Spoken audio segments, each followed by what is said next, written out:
going on, everybody? My name is Marcus. Welcome back to another video. Today I'm going to show you guys what I got going on eBay and Poshmark, and have you guys started using the cross-listing feature that comes with Mercari. I have, and it's garbage. Now, trust me, I already use Vendor to do my cross-listing with, and they get it right. I've noticed that if you go to use the Mercari cross-listing software, the color's going to be wrong. I don't even think they put the size in there. Let me know if you guys have tried this feature and if it works right for you. I did try at one point to import the whole entire store at once. It didn't do that. I can only import one at a time, which I was trying to see, hey, you know, would this be any better than using Vendu? It's absolutely garbage, and it's not better than using Vendu. If you guys want to use Vendu, by the way, there is a 25% off link down below in the description. Save you some money on your first month over there. So how did sales go for you guys over the weekend? Probably not the greatest like mine, but hey, it is what it is. So let me show you guys what I got going on real quick. As of right now, I have 30 items going out for a total of $698. So we'll see what that ends up turning out to. Actually, you guys won't see it, but I will by the end of the day. It's only 1:30 in the afternoon right now, so I got a full day ahead of me still. But we're gonna see how this turns out now. So now with the number of sales being the way that it is, and like just a low number of sales for a lot of people on eBay right now, I know a lot of people are trying to figure out how to combat that, how to get around that, how to increase their sales and all that stuff. And one of the things that the general public is talking about is pick up items that sell for more money, right? And while most of us are doing that, one of the things you got to understand is just because you start selling things that cost more money doesn't mean the economy is going to randomly have the money to pay for those more expensive things now, right? And so that's one of the things that I've been experiencing. Just because I'm listing items that sell for more money doesn't mean I'm selling all of them like immediately just because they're good items. So while I am selling good items, you'll see quite a few good items in this in these orders. There are items that people are not going to be buying just simply for the fact that people are broke. So I understand that, and that's a risk that I'm willing to work on through as I'm getting ready to raise the listing goal. You know, I've told you guys that I'm doing 30 a day now, so that's not going to change. And then also with me having this guy come on to work with me for a week, I think I might have him work 2 days a week. And what those 2 days extra will allow me to do is, while he's taking photos, will give me time to go out and find more items that can sell for more money, right? And I'm only paying the guy. Luckily, I've got it worked out with him to where I'm going to pay him $10 an hour until he gets the process down to where he's producing me the amount of items in an hour that I want him to, right? And I told him that. So that's going to be his incentive to also then work hard, start getting the process down to where he can take the photos. I can do 20 in an hour, going slow, snail's pace, like talking on the phone, like texting, doing random stuff in between. 20 photos in an hour. So I want him to be able to get down to 20 photos in an hour. If he could do 20 sets of photos in an hour, I feel like it'll be worth paying him $1 per item. And I told him then, you know, you can get up to where you can make $35 an hour. If you can manage to do 35 sets of photos in an hour, I'll pay you $35 an hour. You know what I mean? And that was just a figure, you know, to let them know really the sky's the limit. If you're producing enough widgets for me an hour to where you're paying for yourself, I got no problem. You know what I mean? Now, does that mean that the sales are going to automatically increase? No, it doesn't. But at the same time, once the store gets a little bit of traction, a little bit of eBay recognizes the algorithm that I'm going back to pushing out these units like I used to. This time last year, I was doing $17,000, $18,000 a month on eBay. That was by myself, but I was doing 50 listings a day. So if I'm doing 30 a day myself, and I could have this guy come in and do 30, 40 more items with me, I'll be putting up more units than I was this time last year with half the work, because I won't necessarily be the one doing all the photos and all the listings. So if I can make more money than I was last year, that'd be great. We'll see how it goes.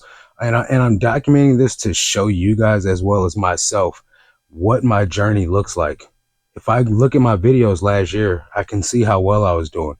I could also see how stressed out I was. You know what I mean? So this channel, as much as it is to help you guys, it's also a documentation for myself to let me know what worked and what didn't work, or when I think something in my head, like, oh, that worked like this, I can go back and check how it really went. Because we have a tendency to romanticize things that we're passionate about. Or we have a tendency to go back and only look at the good, when really things could have been more miserable than we remember them being. And we have visual proof. So that's also what this channel is about. This channel is just as much for you guys as it is for me. But at the same time, if I do something in the business that affects me and only me, then, you know, I'm the only one that has to live with that. So let's see how this affects the business, how this affects the income, how this affects my sanity. I mean, this could drive me up the walls bonkers. Who knows? But I'm going to do the best that I can to go back to getting a lot of traction in the store. But this time around, the items being actually worth putting up instead of the items that I was putting up this time last year were just like, I wouldn't even say they were C grade items. You know what I mean? They were like D grade items as far as like brands and just the type of item that was going up. Like I was just throwing anything up. I'm going to try to get around that instead of putting those types of items up, putting up all quality items that I've cherry picked and like hand picked and made sure that these have good sell through and stuff like that, to then see how much more the store can grow over the next probably like 6-7 months. Now, does that mean I want the store to grow really, really large? I'm not trying to grow a large store, but if the numbers, if the store rises to, you know, 10,000 ish or somewhere like that, then it does. You know, it is what it is. I got the space for it. But we'll just see how it goes, you know, and I'll tell you guys this just so you guys can hold me accountable and help me to document the journey. You know what I mean? I don't tell you this so you guys got fuel to the troll fire. I mean, I'll sure that that does happen. That's not why I document what I'm doing. That's not why I tell you guys what I'm doing. I tell you guys this because sometimes you guys try to implement and do the same thing that YouTubers do. So if this works for me, it may work for you. If it doesn't work for me, it may not work for you. If it doesn't work for me, it still might work for you. You just got to see what all works for you inside your business, your metrics, your cost of goods, your way you run things, your profit margin that's acceptable. All that stuff varies for different people. So anyway, that's enough rambling. Let's go ahead and start pulling these items.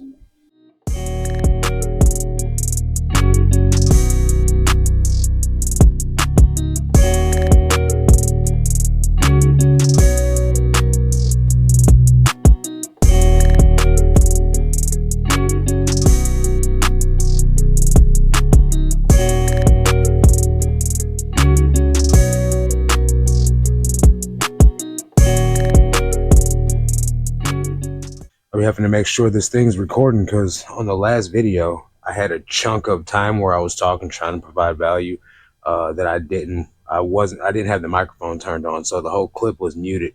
And rather than, I honestly just didn't have the time to go back and re-record the clip. So now I just got to make sure I see that the clip is recording. So this is a vintage American flag sweatshirt made in USA. That is a large, and that sold for a best offer of 21 bucks. And we have this Ralph Lauren women's t-shirt sold for $6. That's a large. This is a Old Navy linen button down shirt. Probably still not something I would pick up even in linen. That sold for $12.75. Took about a year. This is a pair of Life is Good shorts, women's chino shorts. That sold for $10.20. Those are a women's small. This is an Athleta brand dress, size medium. Sold for a best offer of 10 bucks. I probably wouldn't pick that up again either. Or the Life is Good shorts. This is a Jersey's, just a vintage blank t-shirt. Sold for $12.75. I would pick that up again. People use these blanks to make like vintage tees with, you know, the single stitch on there that either look authentic or either just going to keep it for themselves. A lot of people go out and they use these again to make items with, so those hold value. This is a CSG Champ Sporting Goods, like the shoe store. Just a basic hoodie, small, no graphic on it. So for $13.60, that's a repeat buyer. Then I got these Gap jeans, women's size 4, just mom jeans, sold for $13.60. So with a lot of these items, guys, I'm still surprised that sweatshirts are still booming like they are. I know it's going to slow down, but I am starting to see an increase of shorts. taking off. So shorts and t-shirts are climbing up the ranks in the top 5.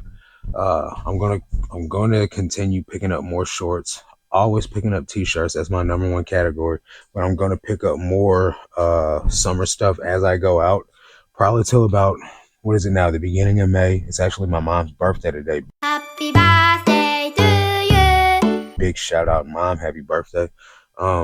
So May up until about mid-July, and even probably all the way through July, I'm not going to stop picking up shorts, but that's the focus moving forward. Now, am I still going to pick up sweatshirts? Am I still going to pick up hoodies and jeans? Absolutely. But right now, the focus is going to be going towards hot weather clothing. Although I've been picking them up as I go out, I've still been just as much as equally opportunity buying on everything.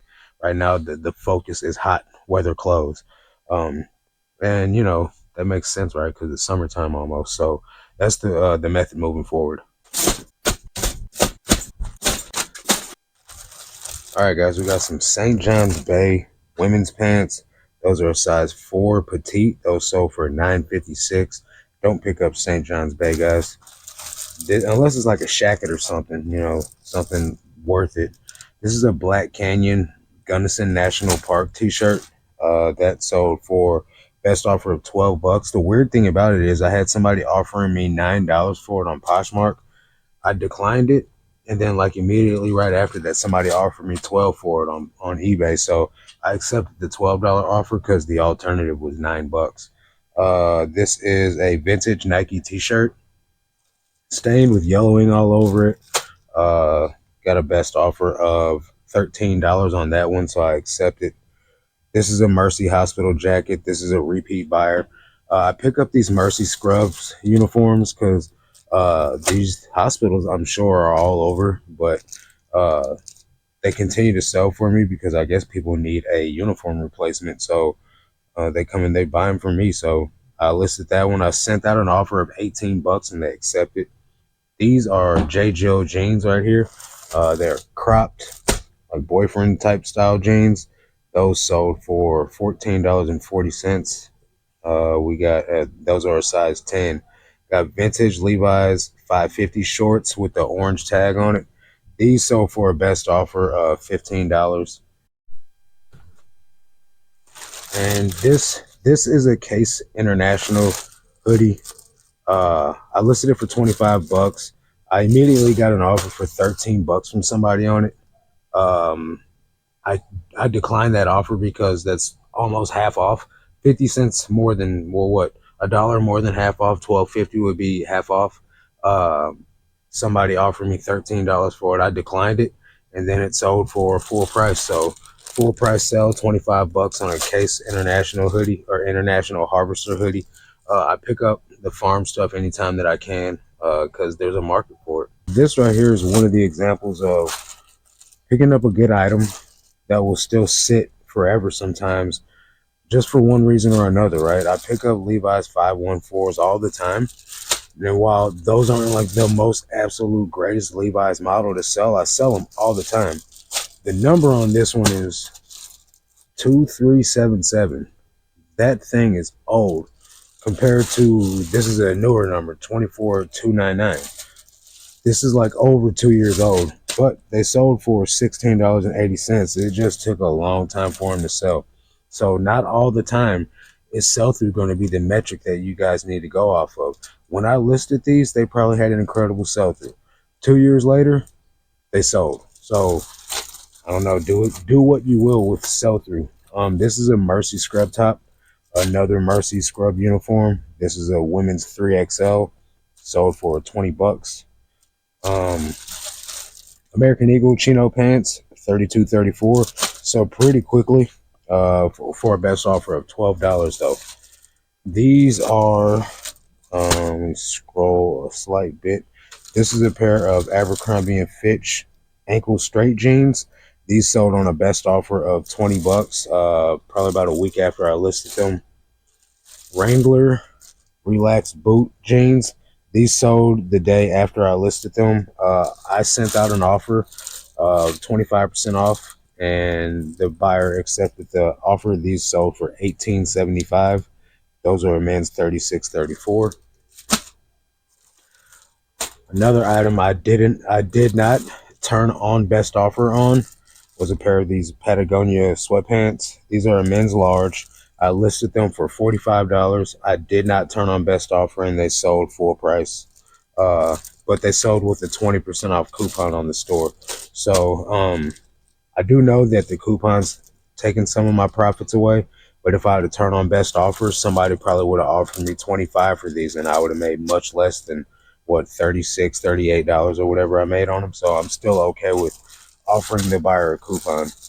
This is a Hawaii Waikiki vintage crew neck sweatshirt from like the 90s. Super 90s vibe on that.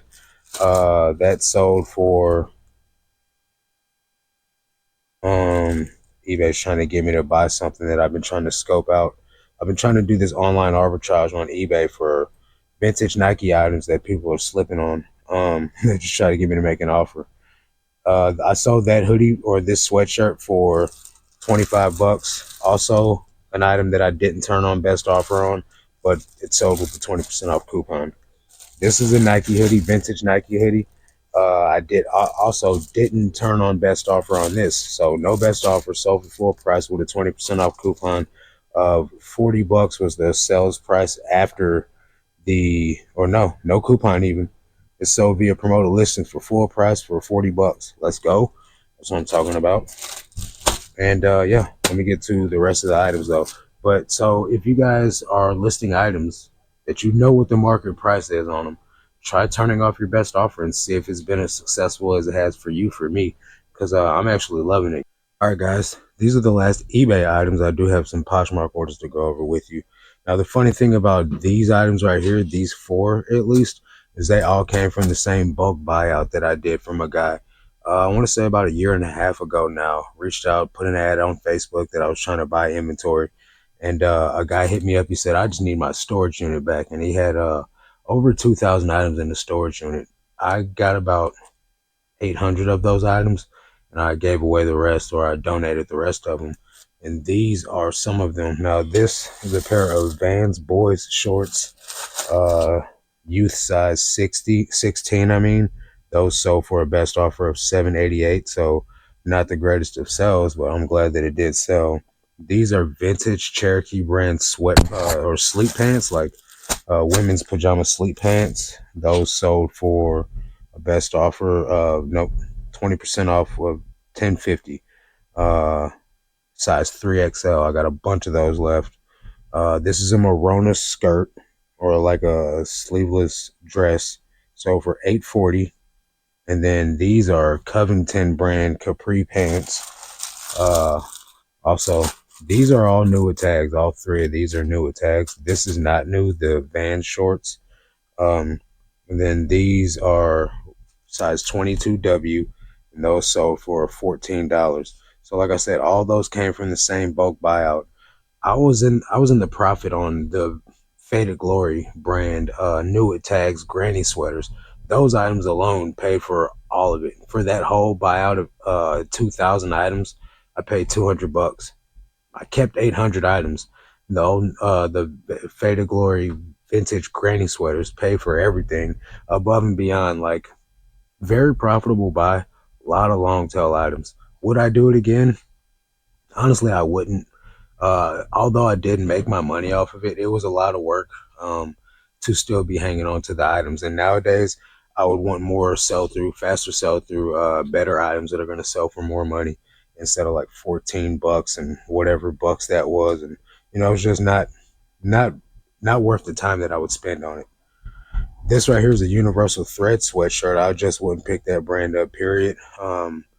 There are items out there that do have a lot of factors that you can stack together to make a profitable buy. But I'm not rocking with it no more. That's sold for $11.90. That is a women's medium. Sorry. And then this is a Ralph Lauren like hooded shirt with a V-neck on there. So for $9. That's a women's large. Also not something I'm picking up a whole bunch of anymore these days either. Is Ralph Lauren. There are going to be some exceptions to the rule, though. There's going to be certain patterns or something that I might look up that has a high sell-through. But all in all, the brand is pretty much a no-go on me nowadays, too. So yeah, with that being said, that is the end of the eBay items. Let me go ahead and pull these Poshmark orders, show you guys what's going out over there. Like I said before, guys, there is a Vendu link down below. You guys can check out Vendu and see if it's going to help you out with cross listing your items to another platform to get you some extra cash. So hang on one second, let me show you these items. All right. Almost forgot to turn the microphone back on. This would have been another mute clip. Uh Funny thing about this stuff is this is all in Poshmark. These things are all small except for these jeans. So when people say small sizes don't sell, at least for men, I find that I sell a crap ton of men's small items. So I'm gonna keep picking them up. This Cabela's hoodie right here, Cabela's Primal Quest men's hoodie, size small, sell for 25 bucks on Poshmark. These Levi's 527 jeans, men's 32 sold for 18 bucks. This is a Jack Van Eyck shirt, men's small green, like military core style, sold for 17 bucks. That's a small. Vineyard Vine shirt, men's small, sold for 10 bucks. So yeah, guys, that's the 4 items going out on Poshmark.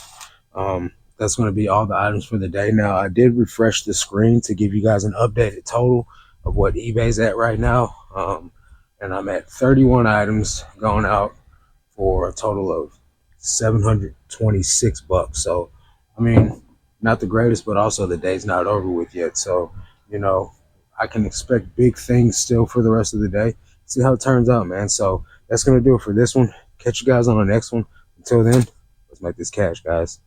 Peace.